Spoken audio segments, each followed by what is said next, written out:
नमस्कार दोस्तों, मैं आर्यन शर्मा और आप लोग देख रहे हैं आर्यन ऑनलाइन क्लासेस। तो फ्रेंड्स, आज के इस वीडियो में हम लोग बात करने वाले हैं कक्षा 10वीं के मोस्ट इंपॉर्टेंट ऑब्जेक्टिव प्रश्नों के बारे में, जो कि आपके बोर्ड एग्जाम के लिए बहुत ही ज़्यादा महत्वपूर्ण है। फ्रेंड्स, आज का जो सब्जेक्ट है हमारा सोशल साइंस है, मतलब सामाजिक विज्ञान है। ठीक है, इसमें जो हम लोग क्वेश्चन देखने वाले हैं, क्वेश्चन बैंक का देखने वाला है। मतलब 2011 से लेकर 2020 तक जो प्रश्न पूछे जा चुके हैं, वो प्रश्न हम लोग आज देखने वाले हैं। तो बहुत ही कमाल का वीडियो होगा, बहुत ही मजेदार वीडियो होगा, क्योंकि आपको मैं बता दूं, क्वेश्चन बैंक से अधिकतर प्रश्न जो है आपके बोर्ड एग्जाम में पूछे जाते हैं। ठीक है भाई, तो इसलिए आप लोग क्या करना, शुरू से लेके अंत तक देखना वीडियो को, क्योंकि आज का वीडियो बहुत ही ज्यादा महत्वपूर्ण है। ठीक है, इसलिए शुरू से लेके अंत तक देखना। आज की इस वीडियो में हम लोग टोटल प्रश्न करने वाले हैं 50 प्रश्न, इसलिए शुरू से लेके अंत तक देखना। हो सकता है आपके बोर्ड एग्जाम में 50 में से 10 प्रश्न 100% आएगा। ठीक है, इसलिए इस वीडियो को शुरू से लेकर अंत तक देखना। ठीक है, चलो भाई वीडियो को स्टार्ट कर लेते हैं और देखते हैं कौन कौन से प्रश्नों का आंसर आप लोग जानते थे।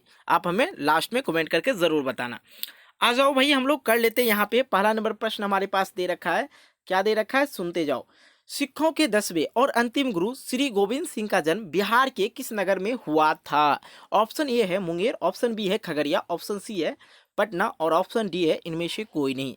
तो मेरे भाई, मैं आपको बता दूं, जो सिखों के 10वें गुरु थे और अंतिम गुरु थे श्री गोविंद सिंह का जन्म जो है बिहार के किस नगर में हुआ था? तो बिहार में एक ही वो नगर है जिसको क्या कहते हैं आप लोग, पटना नगर कहते हैं। ठीक है, पटना महानगर में आता है। ठीक है, और बिहार की राजधानी कहाँ है? पटना है। तो याद हो जाएगा, बिहार की राजधानी पटना और सिखों के 10वें गुरु पटना, और पटना सिटी में जो है इसका मंदिर भी बनाया गया है। ठीक है, आपकी जानकारी के लिए मैं बता देता हूँ। आइए अगला प्रश्न, जो कि बहुत ही ज़्यादा लॉलीपॉप प्रश्न है, इसको भी समझते हैं। दूसरा प्रश्न है, जलियांवाला बाग का हत्याकांड कब हुआ था? अब देखिए, प्रश्न पूछने का स्टाइल 13 अप्रैल 1919, 14 अप्रैल 1919, 15 अप्रैल 1919, 16 अप्रैल 1919। भाई साहब, यहाँ पे हो जाते हैं कन्फ्यूज़।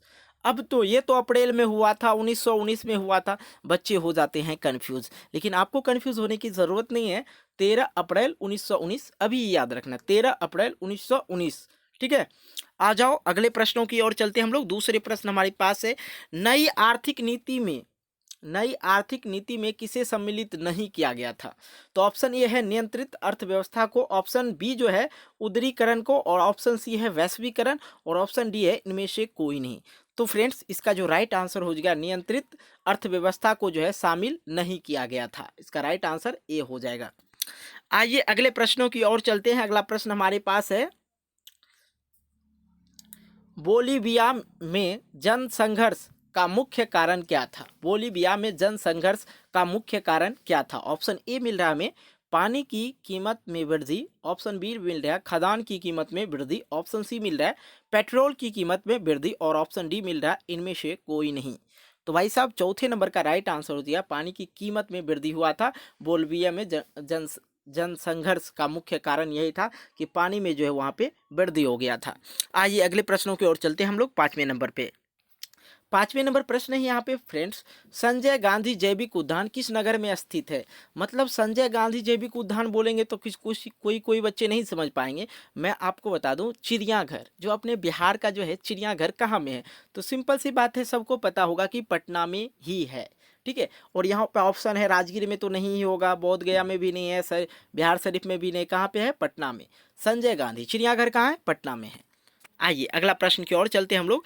अगला प्रश्न, ये तो कंपटीशन एग्जाम में भी पूछा जाता है, बिहार पुलिस के एग्जाम में ड्राइवर वाला में पूछा गया था। ठीक है, अंतर्राष्ट्रीय महिला दिवस किस तिथि को मनाया जाता है? अंतर्राष्ट्रीय महिला दिवस किस तिथि को मनाया जाता है? तो ऑप्शन है 7 मार्च, 8 मार्च, 9 मार्च, 10 मार्च। तो अब भाई कंफ्यूज नहीं होना है, सही क्वेश्चन को टिक करना है, क्योंकि 8 मार्च को जो है महिला दिवस मनाया जाता है, अंतर्राष्ट्रीय महिला दिवस। आइए अगले प्रश्नों की ओर चलते हैं। अगला प्रश्न हमारे पास है 7वां नंबर, जो कि बहुत ही ज़्यादा महत्वपूर्ण है, और कह रहा है गुटेनबर्ग का जन्म जन्म हुआ था। गुटेनबर्ग का जन्म कहाँ हुआ था? यहाँ पे ये लिखना होता। ठीक है, ऑप्शन ए है अमेरिका, ऑप्शन बी है जर्मनी, ऑप्शन सी है जापान, और ऑप्शन डी है इंग्लैंड।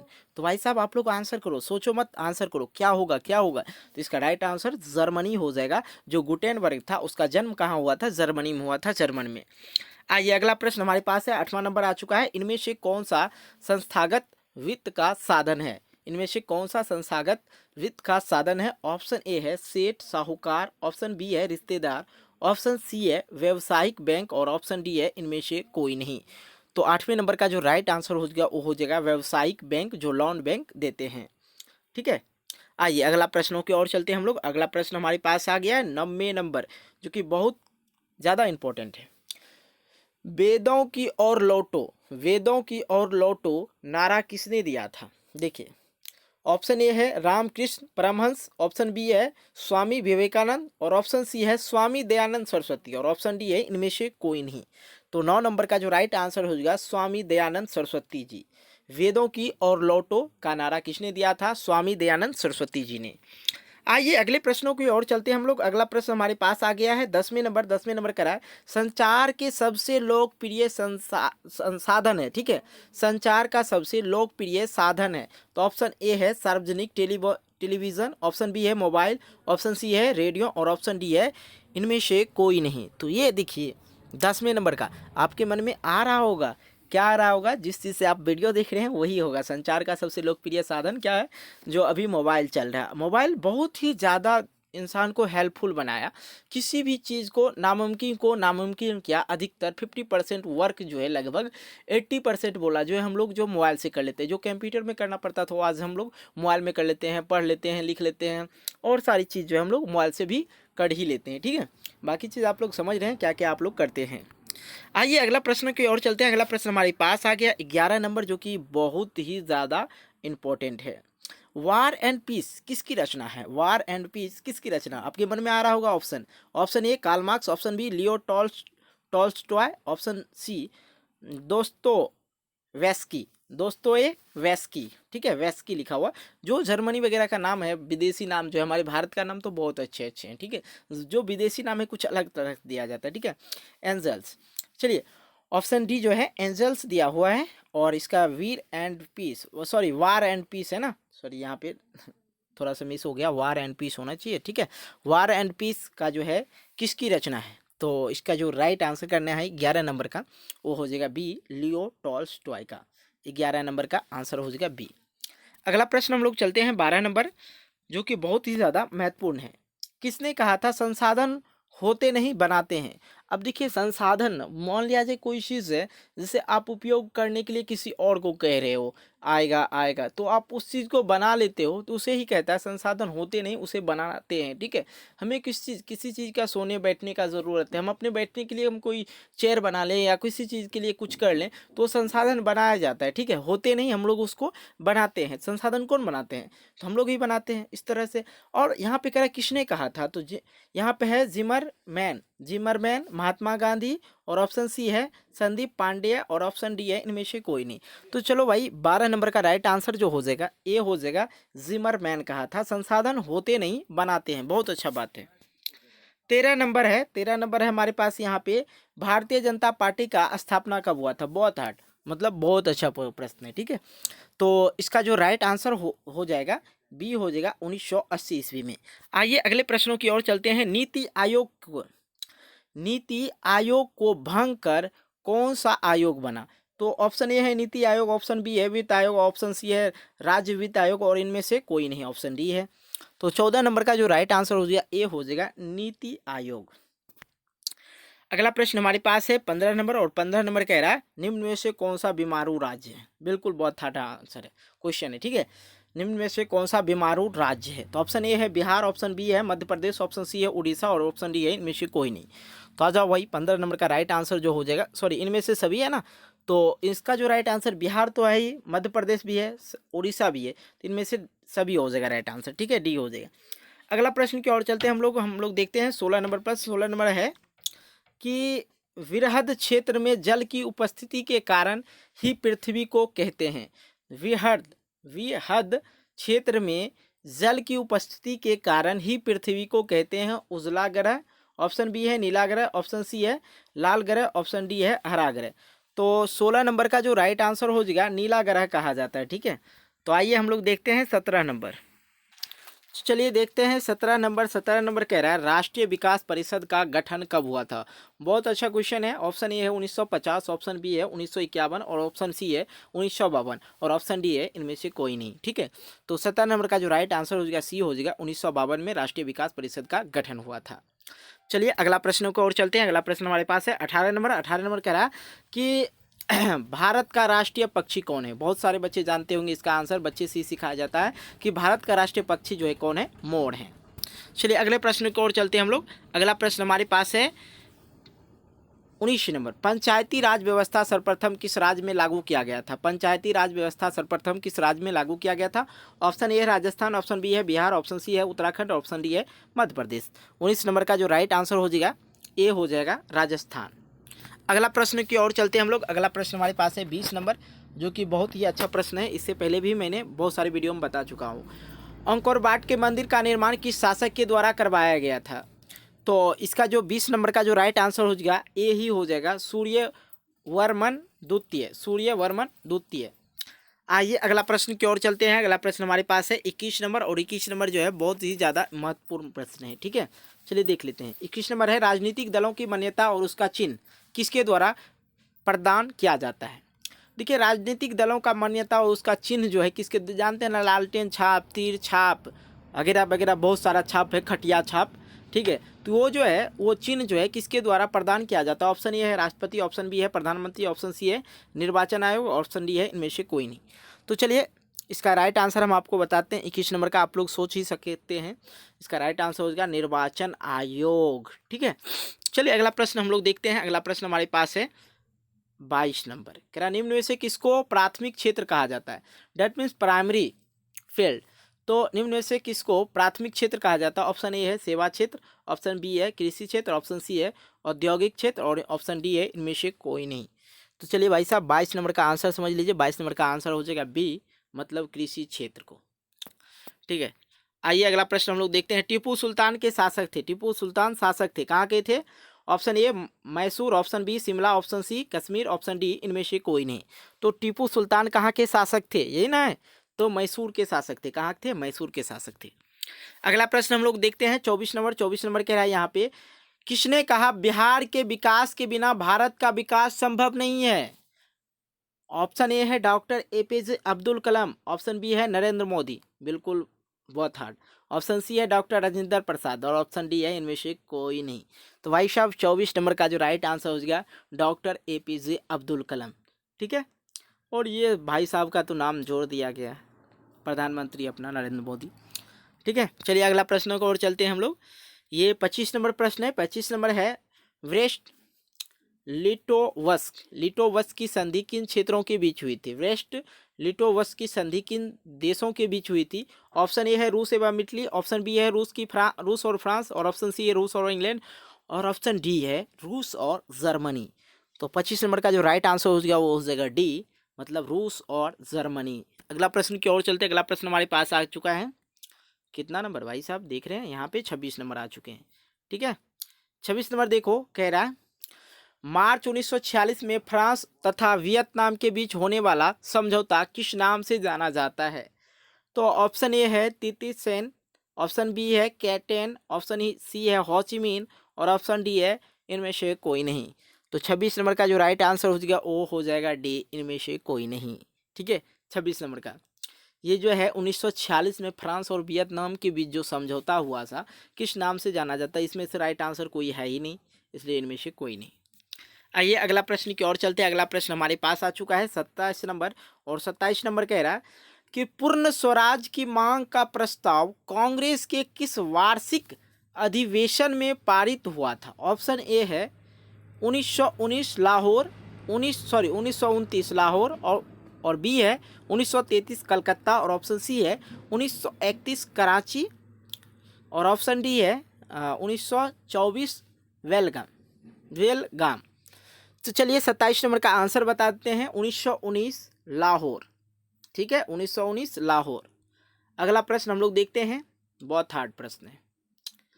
ठीक है, देख लो भाई, कह रहा है वल्लभ भाई पटेल को सरदार की उपाधि किसने किसान आंदोलन के दौरान हुई थी।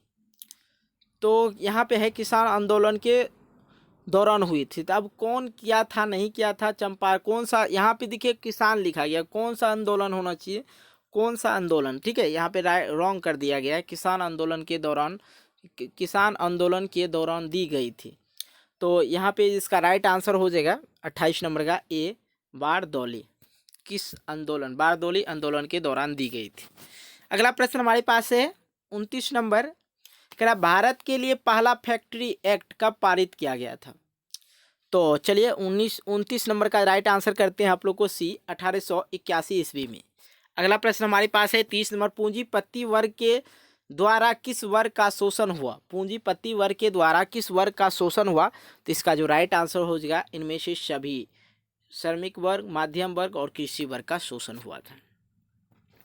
अगला प्रश्न हमारे पास आ चुका है 31 नंबर, आधुनिक युग में अर्थव्यवस्था के क्षेत्र में होने वाली सबसे बड़ी क्रांति कौन सी थी।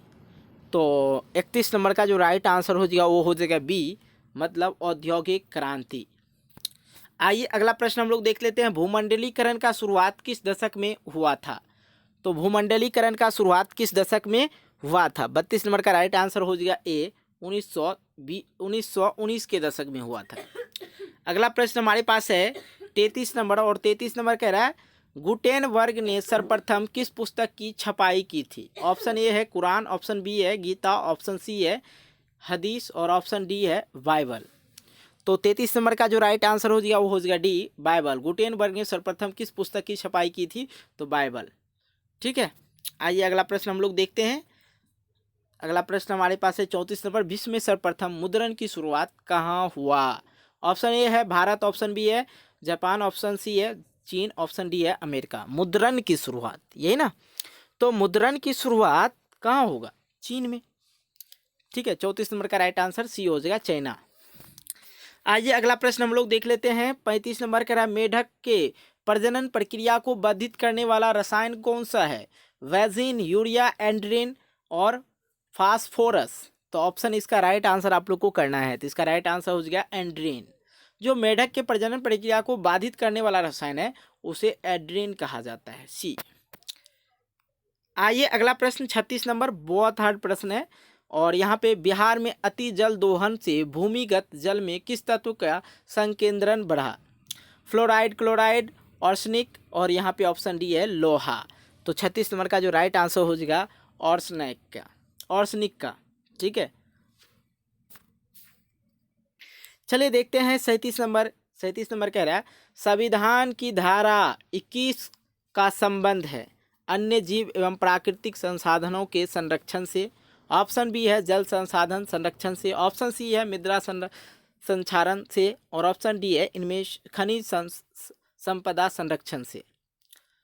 ठीक है, तो यहाँ पे ऑप्शन सारे आप लोग को समझ में आ गया होगा। संविधान की धारा जो है 31, संविधान की धारा 31 संबंध है अन्य जीव एवं प्राकृतिक संसाधनों के संरक्षण से। ऑप्शन बी जो है जल संसाधन के संरक्षण से, ऑप्शन डी है ऑप्शन सी है मृदा संरक्षण से और ऑप्शन डी है खनिज संपदा संरक्षण से। तो चलिए 37 नंबर का राइट आंसर आपको बताते हैं, अन्य प्राकृतिक एवं अन्य जीव तथा प्राकृतिक संसाधन के संरक्षण से, ऑप्शन ए। आइए अगला प्रश्न 28 नंबर, बिहार के कितने प्रतिशत भौगोलिक क्षेत्र में वन का फैलाव है। Option A 15, option B 20, option C 10, option D 7। 38 number का जो राइट आंसर हो गया ए हो जाएगा, मतलब 15%। अगला प्रश्न हमारे पास आ गया 39 नंबर, और 39 नंबर में है भारत के किस राज्य में सौर ऊर्जा के विकास की सर्वाधिक संभावनाएं हैं। Option A Assam, option B Arunachal Pradesh, option C Rajasthan, option D Meghalaya. तो चलिए इसका राइट आंसर हम लोग समझ लेते हैं। 39 नंबर का जो राइट आंसर हो जाएगा, 39 नंबर का जो है राइट आंसर हो जाएगा डी हो जाएगा, मेघालय में। अगला प्रश्न हमारे पास है 40 नंबर, निम्नलिखित में से कौन छोटे पैमाने का उद्योग है। ऑप्शन ए चीनी उद्योग, ऑप्शन बी कागज उद्योग, ऑप्शन सी खिलौना उद्योग, ऑप्शन डी विद्युत उपकरण उद्योग। 40 नंबर का जो राइट आंसर हो जाएगा वो हो जाएगा सी, मतलब खिलौना उद्योग, छोटे पैमाने का उद्योग। अब अगला प्रश्न हमारे पास 41 नंबर, देश में कितने विशेष आर्थिक का क्षेत्र विकसित है। Option A 10, option B 7, option C 15, option D 5। तो 41 नंबर का जो राइट आंसर हो जाएगा वो हो जाएगा सी, मतलब 15।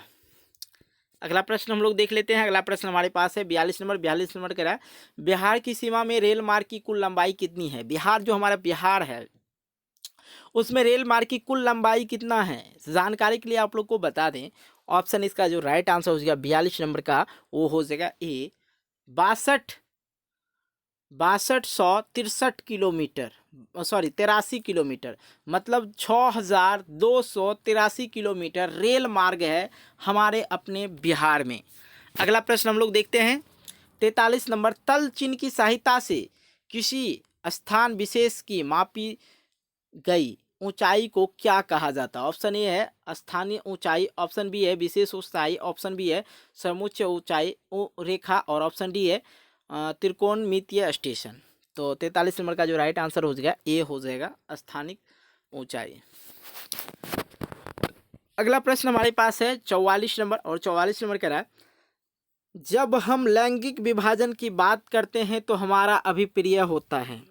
लैंगिक विभाजन, स्त्री और पुरुष के बीच जैविक अंतर। ऑप्शन बी है समाज द्वारा स्त्रियों और पुरुष को दी गई असमानता भूमिका। ऑप्शन सी है बालक और बालिकाओं की संख्या का अनुपात। ऑप्शन डी है लोकतांत्रिक व्यवस्था में महिलाओं का मतदान का अधिकार ना मिलना।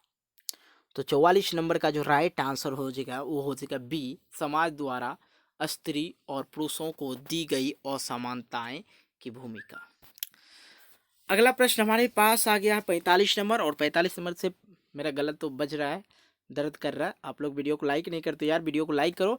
और हाँ, नीचे डिस्क्रिप्शन बॉक्स में आप लोग को इंस्टाग्राम आईडी, टेलीग्राम आईडी और आप लोग को व्हाट्सअप ग्रुप का लिंक, जहाँ से आप लोग मेरे से जुड़ सकते हो, सभी जगह जाके फॉलो करो। इंस्टाग्राम पे टेलीग्राम ज्वाइन कर लो या व्हाट्सअप ग्रुप ज्वाइन कर लो, जहाँ भी ज्वाइन करना कर लो।